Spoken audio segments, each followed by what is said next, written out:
قیامت کے ذکر سے خالی ہو، کوئی پارہ نہیں ہے۔ ہر پارے میں قرآن پاک میں قیامت کا ذکر ضرور آیا ہے۔ میرے عزیزو، مسلمان کے لیے جب یہ بتایا گیا کہ قیامت کا آنا حق ہے تو اب اس کے متعلق معلومات بھی حاصل کرنا مسلمان کا ہی فریضہ ہے۔ ہمیں معلوم کرنا چاہیے یہ قیامت کیا چیز ہے، کیسے آئے گی، اس کے بعد کیا ہوگا۔ مختصر سی باتیں بیانات میں ہم سنتے ہی رہتے ہیں، لیکن ایک بات یاد رکھیں، اللہ کے نبی صلی اللہ تعالی علیہ وسلم نے جو معاشرے میں، اپنے مدینہ طیبہ میں، مکہ مکرمہ میں جو جان ڈال دی ان کے درمیان، کون سی ایسی چیز جو سب سے زیادہ ان کے دلوں کو موہ لیتی تھی؟ وہ رسول کریم صلی اللہ تعالی علیہ وسلم کی موعظت حسنہ جو آخرت پر میرے آقا بیان کرتے تھے۔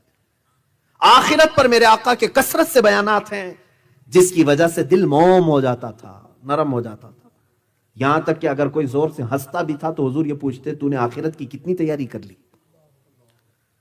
آخرت کی تو نے کتنی تیاری کر لی؟ ہر بات کو رسول کریم صلی اللہ تعالی علیہ وسلم نے آخرت سے جوڑ کر کے رکھا ہے، یہاں تک کہ اللہ کے حبیب صلی اللہ تعالی علیہ وسلم نے آخرت کا تذکرہ اتنا فرمایا۔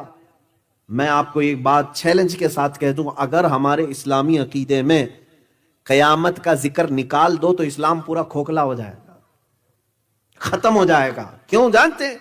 ہمارا سارا دار و مدار قیامت سے جڑا ہوا ہے۔ آج آپ فجر کی نماز کے لیے اٹھ کر کے دوڑے دوڑے جا رہے ہیں تو آپ کو ڈر ہے کہ میرا حساب ہونے والا ہے۔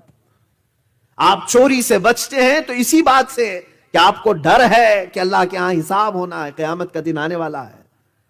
ہمیں سب کو 14 صدیوں سے اسی بات کا ڈر سنایا گیا ہے کہ ایک دن آئے گا جب اللہ تعالیٰ ہر چیز کو سامنے لائے گا۔ جو پوری سورہ ہے زلزال، اللہ فرماتا اذا زلزلت الارض زلزالها واخرجت الارض اثقالها، جب زمین میں زلزلے آ جائیں گے اور اپنی بوجھل چیزیں سب زمین باہر نکال دے گی، یومئذ تحدث اخبارها، اور یہ وہ دن ہوگا کہ زمین اپنے اندر کی ساری چیزیں خبر دے گی باہر، جو کچھ بھی رب تبارک و تعالیٰ نے اسے امانت کے طور پر دیا۔ اور پھر یہ آیت میں یومئذ یصدر الناس اشتاتا، جماعت در جماعت لوگوں کو لایا جائے گا میدان میں، لیروا اعمالهم، تاکہ ان کے اعمال انہیں دکھائے جائیں۔